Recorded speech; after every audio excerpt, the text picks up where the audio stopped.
¿Qué tal? Video tutorial número 19 del curso de Android, en el que iniciamos un nuevo bloque que vamos a dedicar a profundizar en aspectos avanzados en la creación de aplicaciones. Y lo hacemos con uno dedicado a la persistencia de datos y el trabajo con bases de datos mediante el uso de SQLite. La persistencia de datos es un tema importante en el desarrollo de aplicaciones, ya que permite a los usuarios reutilizar los datos en cualquier otro momento. Y para Android hay primariamente tres modos básicos de persistencia de datos, algunos de los cuales ya hemos utilizado en el curso. Existe un primer mecanismo ligero conocido como Shared Preference, que sirve para salvar pequeños grupos de datos emparejados en clave valor. Un segundo sistema es el uso de archivos tradicionales, poder escribir y leer archivos que se encuentren en almacenamientos tanto internos como externos al dispositivo Android. Y el tercero es el sistema de manejo de bases de datos relacionales a través del soporte a bases de datos SQLite con el que cuenta Android. En este video tutorial hablaremos y veremos ejemplos de los tres modos de pervivencia de datos que nos permite Android, aunque nos centraremos fundamentalmente en el trabajo con bases de datos SQLite. Empezamos por el modo más sencillo, para lo que Android nos provee con el objeto Shared Preference, útil por ejemplo para permitir a los usuarios especificar el tamaño de fuente en el que quiere que se muestre la aplicación. Pues usando el objeto Shared Preference salvamos estos datos a través del uso de pares clave valor, que serán salvados automáticamente a un archivo XML. Vamos a empezar con una primera práctica para ver cómo funciona este objeto Shared Preference. Nos demostrará lo sencillo que es salvar datos del usuario en archivo XML y luego recuperarlos fácilmente a través de ese mismo objeto con el uso del método getSharedPreference. Pues vamos allá con el código. Este es el primero de los proyectos de persistencia de datos en Android trabajando con el objeto Shared Preference. Para empezar vamos a ver el proyecto en funcionamiento, por ejemplo desde el Activity Main pulsando F11. Aquí lo vemos abierto, contamos con una ventana para introducción de texto.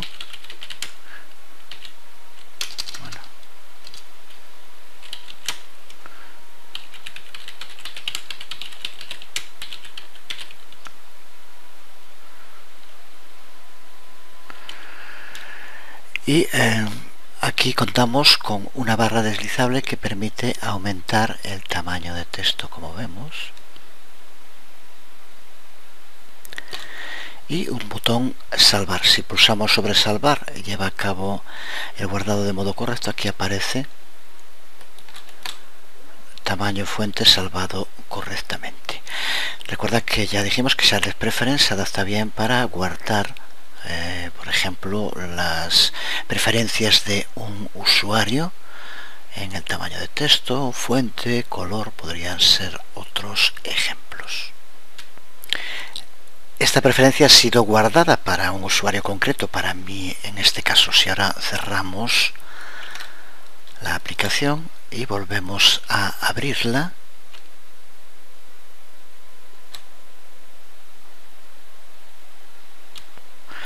observa cómo se nos abre con la preferencia que le indicamos antes. En cualquier momento puedes modificarlo, volver a salvar, abrir y aparecerá en cada caso la preferencia elegida. Veamos su código. Para crearlo hemos llevado a cabo modificaciones en tres archivos del proyecto. En main XML donde hemos configurado la interface de usuario en el archivo manifest, Shared Preference Manifest, y el Activity Main, Shared Preference Activity Java. A partir de esta parte del curso no vamos a ir explicando en detalle todo el proyecto, sino solo las partes que realmente importen para lo que estamos explicando. En concreto, el trabajo con el objeto Shared Preference. Esto evita repeticiones y aligera el contenido. Y desde luego, como siempre, todos los proyectos irán completos con el vídeo tutorial para poder analizarlos y estudiarlos en detalle. Intentaré también incluir en ellos todos los comentarios necesarios para aclarar cualquier duda. En concreto, en este proyecto nos interesa centrarnos en la main activity, en Shared Preference Activity en el código, después de declarar los distintos miembros. Y en esta primera parte, que lo que hacemos es configurar la interface de usuario con el editor de texto, botón y demás, que indicamos en main XML, pero que no nos vamos a parar ahora.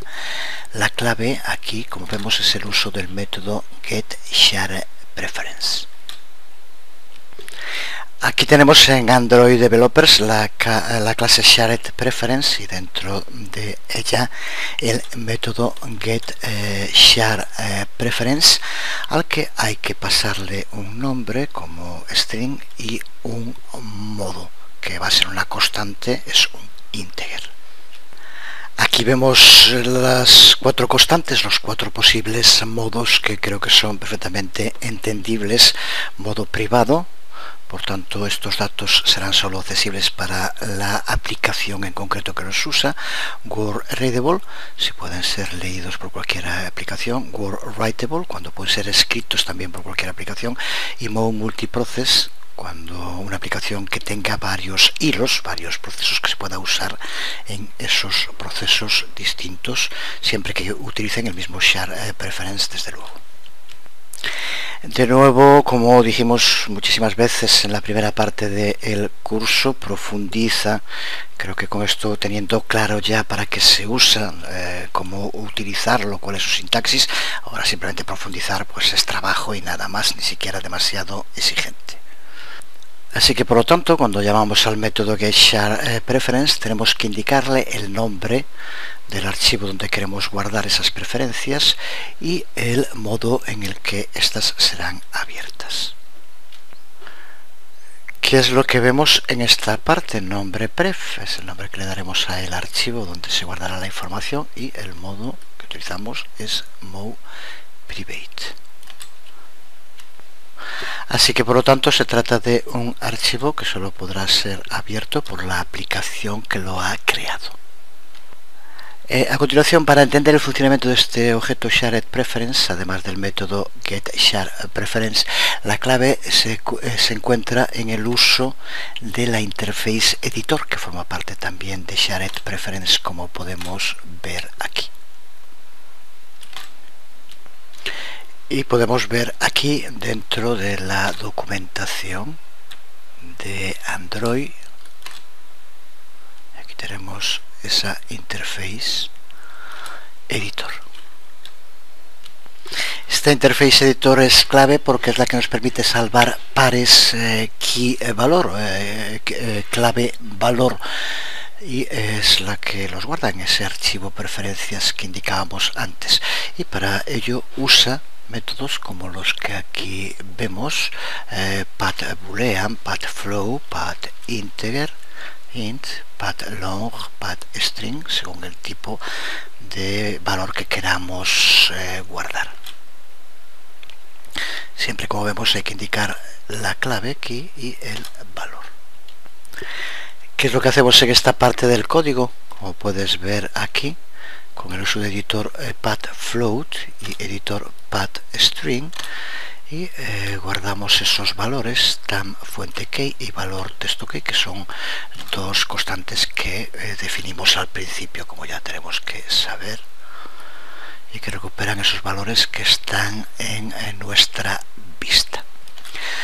Cuando todo esté claro y queramos guardar la información, lo hacemos mediante la llamada al método commit, que es el que va a permitirnos guardarlo. Cuando llevemos a cabo el guardado de información, para mostrar un mensaje de que se ha guardado, vamos a utilizar una clase muy interesante de Android que se llama la clase Toast, que permite que haya como un pantallazo que no es nada intrusivo, en el cual nos informa de que se ha salvado correctamente y posteriormente desaparece. Clase Toast, muy interesante, muy sencilla de usar, en la que de nuevo puedes profundizar en la documentación. Lo fundamental es indicar el tiempo que queremos que se mantenga, long o short, para que esté más o menos tiempo en pantalla. Lo veíamos ya antes en funcionamiento. Al pulsar ahora en el botón de salvar, observa que nos aparece aquí, esto es Toast. Durante un rato apareció un mensaje, nada intrusivo, aparece en un sitio que no coincide con el focus, que se mantiene en el editor de texto. La otra parte de esta activity es cargar el objeto SharePreference que acabamos de guardar y para que se aplique en nuestra, valga la redundancia, aplicación. Empezamos por obtener el objeto SharedPreference con el uso del método getSharedPreference y a continuación le aplicamos los valores que estén guardados, que es lo que queremos que aparezca.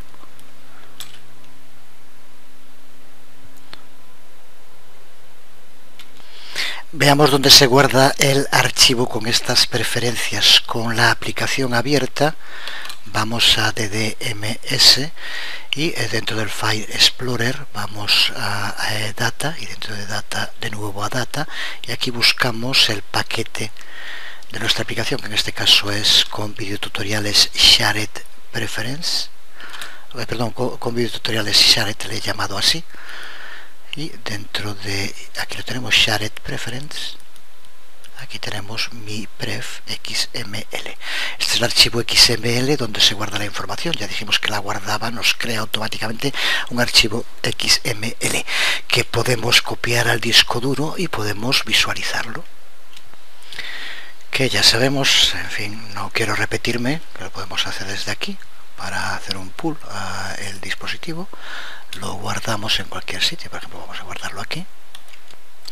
Y aquí lo vemos abierto con Chrome, en el que nos muestra la información que ha guardado con formato XML, un string, que es lo que escribimos en el editor de texto, y un float, que es el tamaño de la fuente que queremos que guardamos. Desde luego sería muy similar para hacer, pues por ejemplo, con el color, con el tipo de fuente y demás.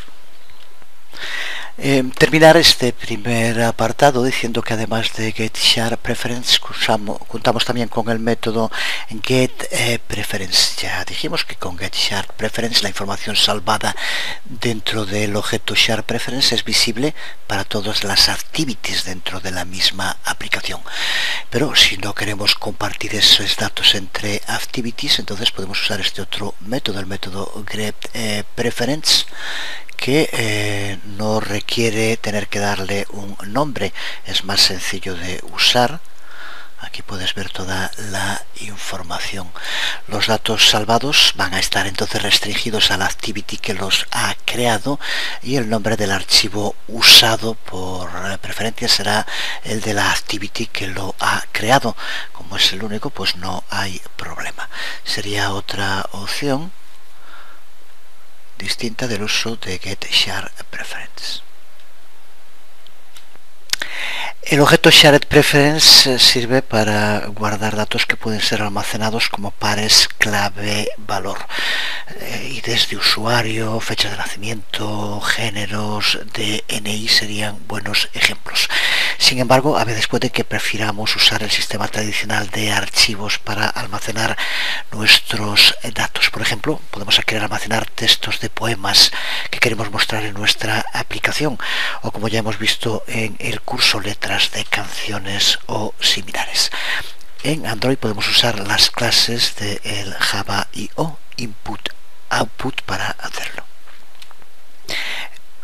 Podemos hacerlo de dos modos, salvando almacenamiento interno o en el almacenamiento externo de nuestro dispositivo. Son actividades que algunas similares ya hemos visto, pero ahora intentamos sistematizar todos los modos de pervivencia de información que nos permite Android. Así que vemos este segundo ejemplo de modo rápido de almacenamiento interno. Empezamos viéndolo en funcionamiento. Pulsando F11 cargamos la aplicación, que tiene un campo para escribir texto y dos botones, salvar y cargar. Escribimos en el campo de texto y ahora al pulsar en salvar será como aparece el TOUS, archivo salvado correctamente. Si ahora pulsamos en cargar, lo carga desde el archivo y nos lo muestra. De nuevo aparece el TOUS indicando que se ha cargado desde el archivo correctamente. De nuevo hemos llevado a cabo modificaciones en la aplicación, en el archivo main activity, almacenamiento interno activity le hemos llamado, en el Android manifest y en main XML. Vamos a centrarnos en explicar unas cuantas cosas fundamentales en el archivo almacenamiento interno activity de modo rápido, ya que hemos trabajado en distintas ocasiones con estas clases y métodos. Para salvar texto en un archivo usamos la clase FileOutputString. Para poder abrir un archivo para escribir en él tenemos que utilizar el método OpenFileOutput, que se encuentra dentro de la clase AbstractContest. Y como antes tenemos que darle un nombre, tenemos que pasarle como parámetros un nombre y un modo similares a los anteriores, private, word readable y word writable, pero también el mode append, que en este caso es para añadir contenido al que ya se encuentre dentro del archivo y no reescribirlo. Lo vemos aquí dentro de nuestro código FileOutputString y el uso del método OpenFileOutput, pasándole el nombre, vamos a llamar al archivo texto txt, y el tipo, en este caso mode word readable, con lo cual es legible para cualquier aplicación.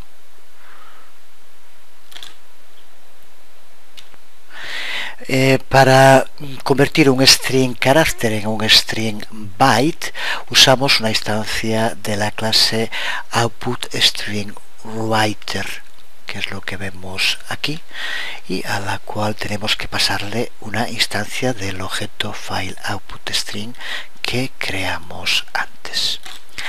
Recuerda que esto es como un patrón de diseño que puedes en cualquier momento utilizar cuando quieras llevar a cabo la escritura de tu código.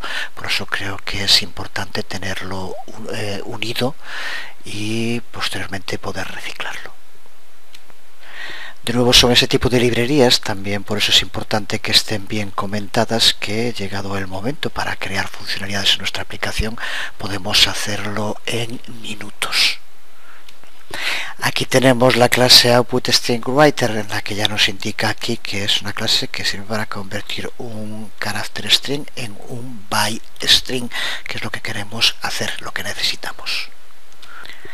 Clase que cuenta con los métodos write, que es el que vamos a utilizar para escribir el string al archivo, y para asegurarnos que todos los bytes son escritos en el archivo utilizamos el método flush.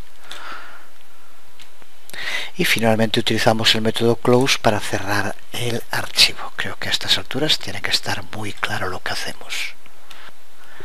Y que tenemos aquí en el código, debajo del comentario, escribir el string al archivo. Método write, flush y close, los que decíamos. El resto, como vemos en esta parte, hacemos que se muestre de nuevo el mensaje toast para indicar que se ha salvado el archivo de modo correcto, y limpiamos el contenido que haya en la caja de texto para que se borre.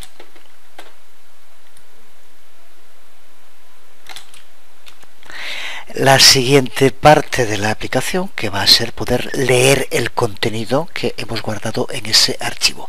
Para ello vamos a tener que utilizar las clases file input string y la clase input string reader. Clases de nuevo en las que puedes profundizar en la documentación de Android.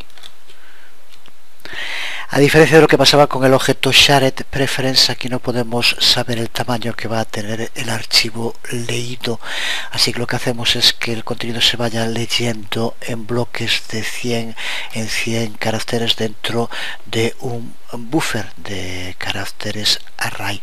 El que vemos aquí, leer tam bloque, que es la constante que hemos definido con un valor de 100 para que vaya leyendo de 100 en 100 caracteres.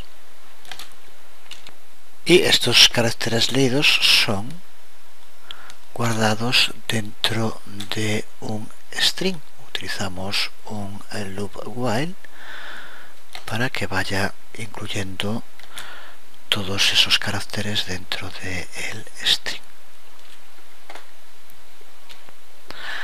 Hacemos que se muestre el texto en el editor de texto y de nuevo usamos Toast para mostrar un mensaje de que se ha cargado el archivo correctamente. De nuevo con la aplicación abierta, puedes ir a la perspectiva de DMS y dentro de Data busca el paquete de la aplicación que estés usando. Aquí lo tenemos con videotutoriales almacenamiento y dentro de Files observa cómo ha creado el archivo texto txt como le indicamos, donde irá guardando y recuperando la información.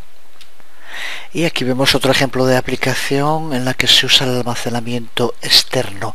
También ya lo hemos hecho a lo largo del curso, así que simplemente lo resumimos de modo muy rápido.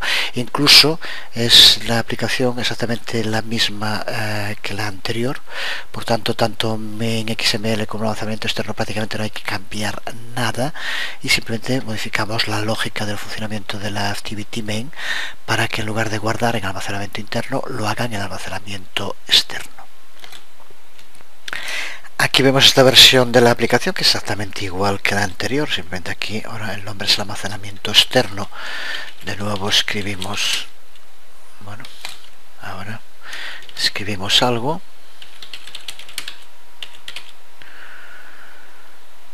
y pulsamos sobre salvar y aparece el Toast indicándonos que se ha salvado correctamente y al pulsar en cargar lo carga. La diferencia es que ahora el archivo se ha guardado y se carga desde el almacenamiento externo desde la tarjeta SD y no en el almacenamiento interno. De modo muy rápido resumimos el código. La clave del cambio está aquí en el uso del método getExternalStorageDirectory, que tiene que devolvernos la ruta completa al almacenamiento externo.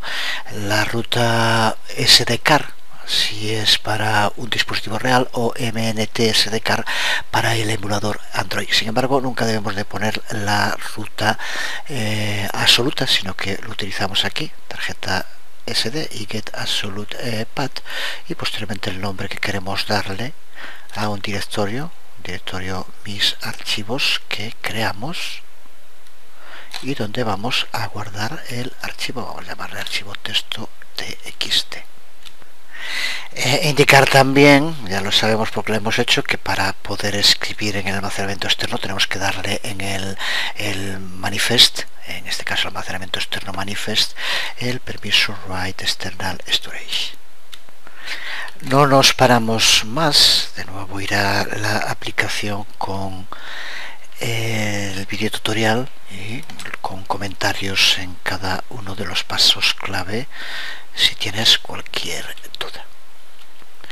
Porque ahora sí vamos a centrarnos en el que es la parte clave del video tutorial, y en este caso sí algo con lo que no hemos trabajado hasta el momento, que es la creación y uso de bases de datos en una aplicación Android.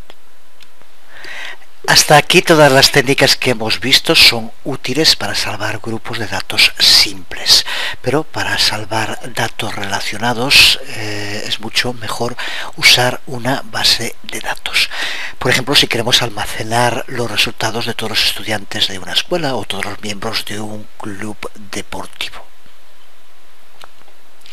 Usar una base de datos es mucho más eficiente porque nos va a permitir llevar a cabo consultas para recuperar los resultados que en cada momento necesitemos.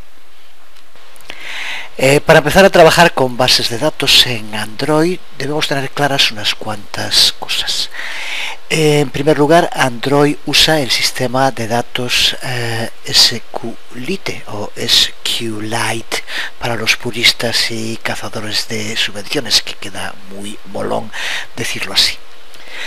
En segundo lugar, las bases de datos que creemos para una aplicación solo serán accesibles para esa aplicación. Otras aplicaciones no podrán acceder a ellas. Pues en esta parte del video tutorial vamos a aprender cómo crear programáticamente una base de datos SQLite en nuestra aplicación Android. Para Android, las bases de datos SQLite que creemos programáticamente en una aplicación serán siempre almacenadas en el directorio data como antes, nombre del paquete como antes, dentro del directorio databases.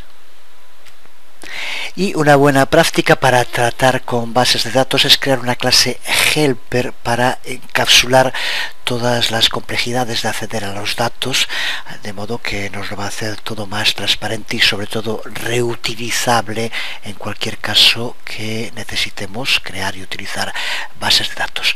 Por tanto, para empezar a crear nuestro proyecto vamos a crear una clase helper a la que llamaremos adaptador BD y va a ser la encargada de crear, abrir, cerrar y usar una base de datos SQLite. Recuerda que esto posteriormente lo vas a poder reutilizar siempre que quieras, de ahí su importancia. En este ejemplo vamos a crear una base de datos llamada MiBD conteniendo una tabla llamada contactos. Y esta tabla tendrá 3 columnas: ID, nombre y email. Así que vamos allí, vamos a empezar creando la clase helper de la base de datos que decíamos. Clase helper a la que llamamos adaptador BD y que aquí podemos ver. Para empezar tenemos que definir una serie de constantes que son las que van a contener información sobre la base de datos, la versión, la tabla o las tablas que formen la base de datos y los distintos campos de la tabla que vamos a crear. Es una parte de la que desde luego tendremos que modificar a partir de este patrón para cada uno de los proyectos que vayamos creando. En concreto, la constante crear base datos contiene la declaración SQL para crear la tabla contactos dentro de nuestra base de datos MiBD, pasándole también las distintas tablas y sus propiedades que va a contener. Esto es lenguaje SQL, que tienes que conocer y deberías dominar si quieres ponerte a trabajar con bases de datos, desde luego. Dentro de la clase database helper, le vamos a llamar así, extendemos la clase SQLite Open Helper, que es una clase helper built-in en Android que sirve tanto para el manejo de creación de bases de datos como para el manejo de versiones. Y de ella en concreto vamos a sobreescribir los métodos onCreate y onUpgrade. Aquí los vemos. Como siempre, puedes ampliar información sobre esta clase helper en la documentación de Android.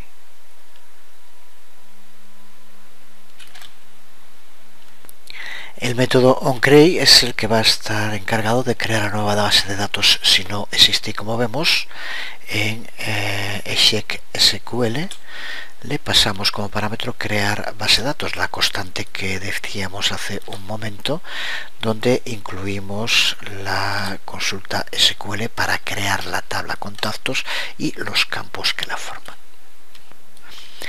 En cuanto al método onUpgrade, es llamado cuando la base de datos necesita ser actualizada, y esto se sabe comprobando el valor que hemos definido en la constante versión base de datos. De nuevo, la constante que aquí tenemos, como vemos, de momento es 1. Cuando le indiquemos otra versión de base de datos distinta es cuando será llamada onUpgrade y se llevará a cabo la actualización. Para esta implementación que estamos haciendo de upgrade, lo único que haremos será eliminar la tabla que existe y crear una nueva tabla desde cero, con lo cual todos los datos que haya en la tabla anterior se pierden. Veremos luego en las prácticas cómo funcionan. Y podemos a continuación definir los distintos métodos para abrir la base de datos, para cerrar la base de datos, así como para distintos métodos que nos van a permitir añadir, editar y borrar información dentro de la tabla. Observa como en todos los casos, en la mayoría de los casos, vamos a estar utilizando dbHelper, y este dbHelper, recuerda que extiende a la clase que decíamos hace un momento, SQLite OpenHelper, que es realmente la que lleva a cabo, la que hace el trabajo. Es importante también tener en cuenta, fijarse que Android usa la clase cursor como el valor de retorno para las consultas.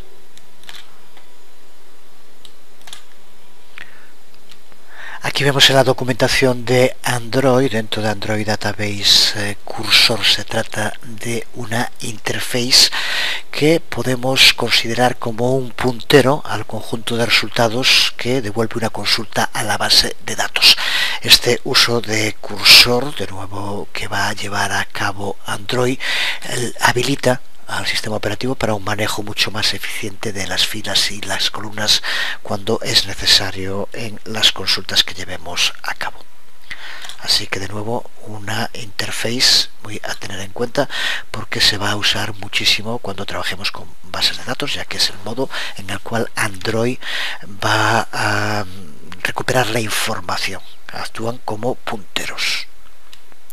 Y la otra parte a destacar dentro de este código, que también es importante tener claro, es el uso de Content Values, que nos va a servir para almacenar pares clave-valor, y cuenta Content Values con el método path, que aquí vemos cómo usamos, lo tienes en más sitios dentro de este código, método que nos permite insertar claves con valores que sean de diferentes tipos de datos, que es lo que ocurre cuando estamos utilizando campos de una base de datos. De nuevo, profundiza en la clase Content Values desde la documentación de Android.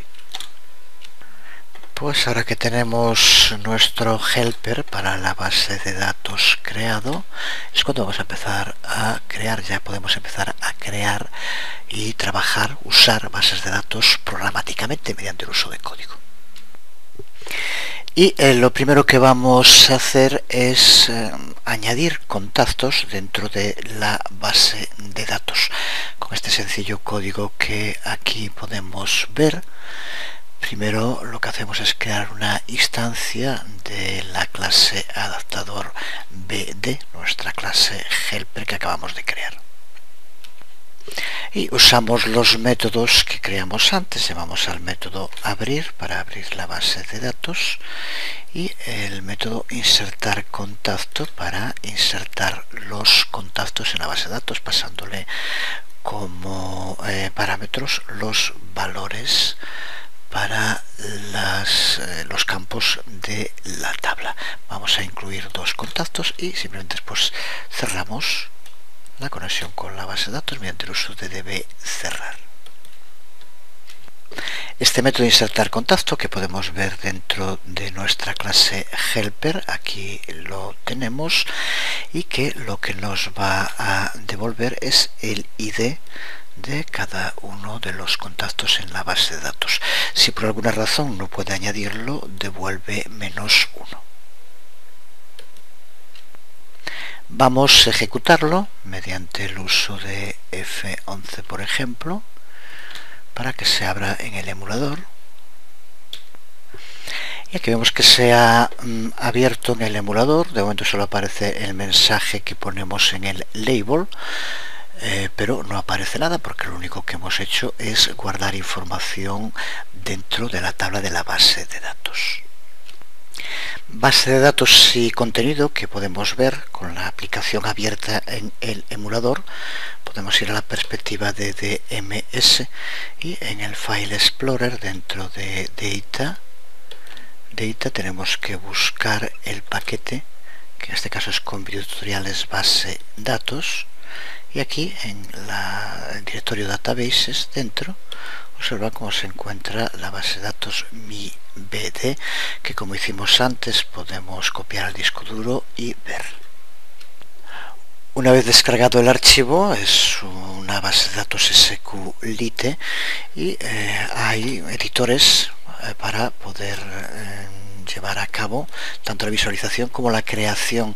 Aquí vemos SQLite Database Browser del que hablaremos más adelante, pero vemos como aquí tenemos cómo nos ha creado la tabla con la información que le dijimos, y también aquí tenemos la información que se ha introducido.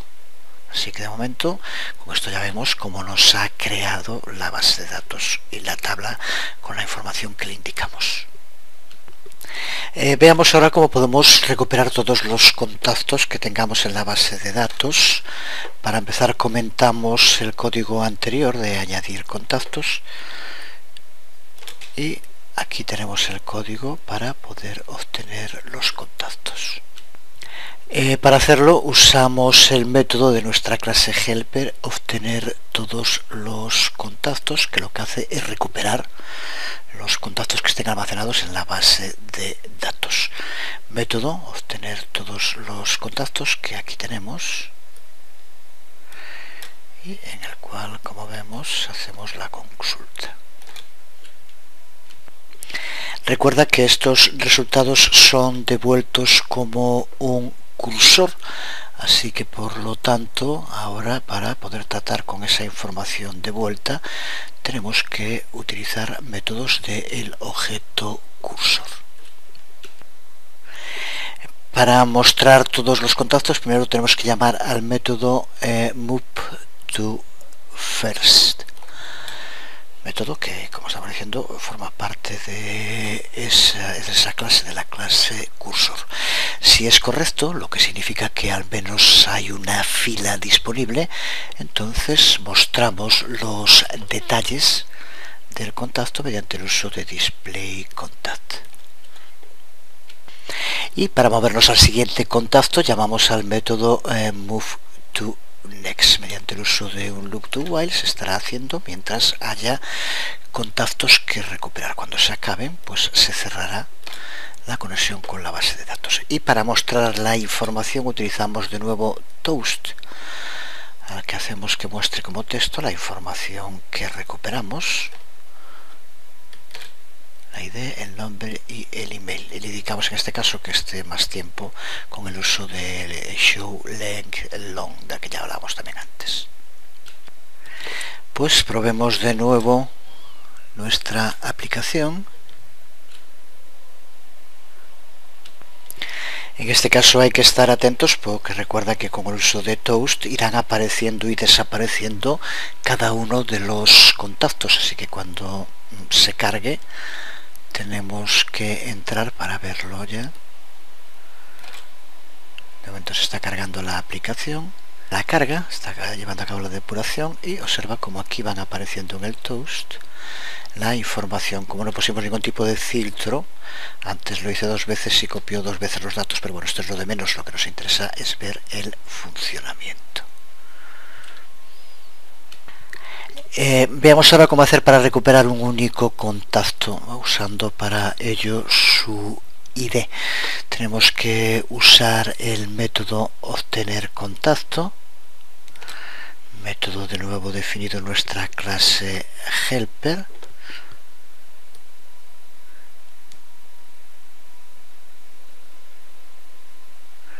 Aquí lo tenemos, obtener contacto, al que tenemos que pasarle la ID de ese contacto. Creo que con lo que estamos viendo queda claro la cantidad de trabajo que nos queda utilizar, que nos quita, perdón, utilizar este tipo de clases helper. En nuestro ejemplo vemos como al método obtener contacto le pasamos una ID de 2. Con esto le indicamos que queremos recuperar el segundo contacto. El resultado devuelto es de nuevo un objeto cursor. Al devolverse solo una fila nos llega con utilizar move to first. En caso de que nos devuelva la información usamos display contact para que nos lo muestre. Este display contact, recuerda que es este método que aquí tenemos para usar el toast, igual que por aquí display contact, con que cambies aquí mostrar contacto y aquí pongas mostrar contacto funcionaría exactamente igual. En caso de que no devuelva información, entonces usamos toast para que nos muestre un mensaje indicando que no se ha encontrado el contacto. Una vez más, tremendamente sencillo. Lo probamos. Aquí lo vemos como si he recuperado bien la información de la ID 2. Siempre puedes volver a verlo pulsando de nuevo F11 y volviendo a ejecutarlo. Seguimos viendo cómo podemos actualizar información en la base de datos. Para hacerlo tenemos que utilizar un nuevo método de nuestra clase helper, que es el método actualizar contacto, al que tenemos que pasarle la ID que queremos actualizar y los nuevos datos que queremos incluir. Aquí tenemos ese método en nuestro helper, en nuestra clase helper, en la que, como vemos, nos devuelve un valor booleano según pueda llevar a cabo o no la actualización. Es lo que usamos aquí para recibir un mensaje de actualización correcta, si es verdadero el valor booleano o la actualización ha fallado, si es falso, de nuevo mediante el uso de toast.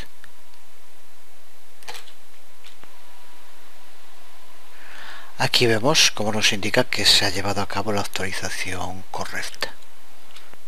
Desde luego ahora podrías volver a usar obtener un contacto pasándole como ID 1 para ver la información como sí que se ha guardado. Lo puedes ver también en la base de datos. Eso ya te lo dejo para que practiques. Y para borrar un contacto usamos el método borrar contacto de nuestra clase helper, pasándole de nuevo la ID del contacto que queremos borrar. Aquí tenemos de nuevo el código que nos devuelve un valor booleano, que es el que utilizamos para indicar con un mensaje toast de nuevo si el registro se ha eliminado o si no ha podido eliminarse. Ten en cuenta que de este modo vas a borrar información de la base de datos. Vamos a borrar, por ejemplo, el registro 3.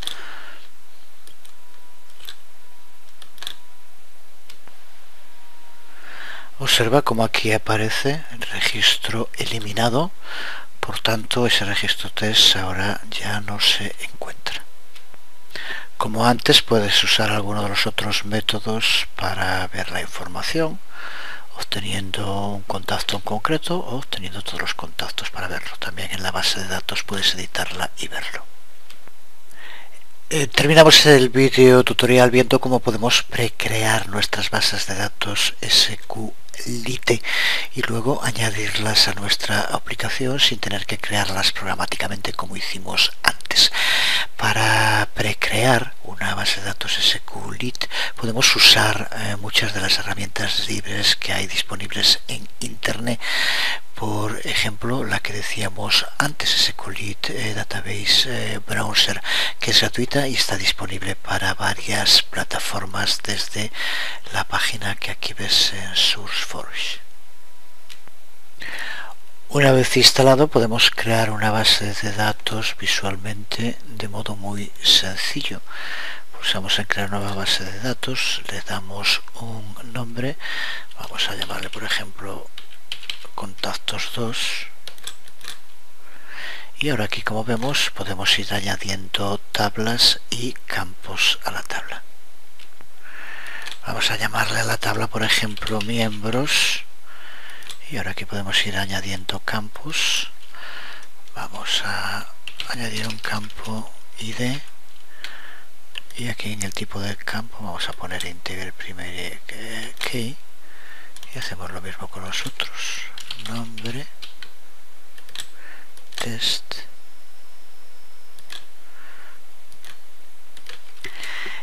email, y en tipo test también, que son los mismos campos que teníamos en el anterior ejemplo.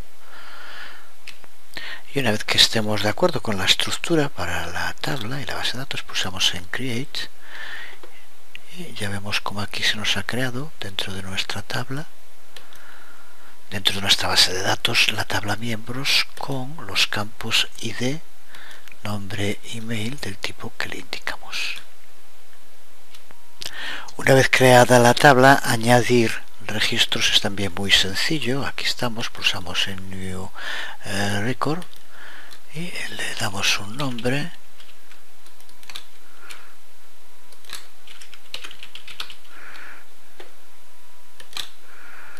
un email,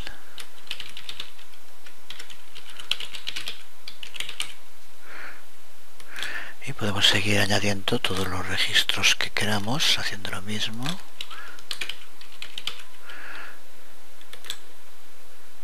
Perdón, the close en este caso le va a quedar en aplicar cambios.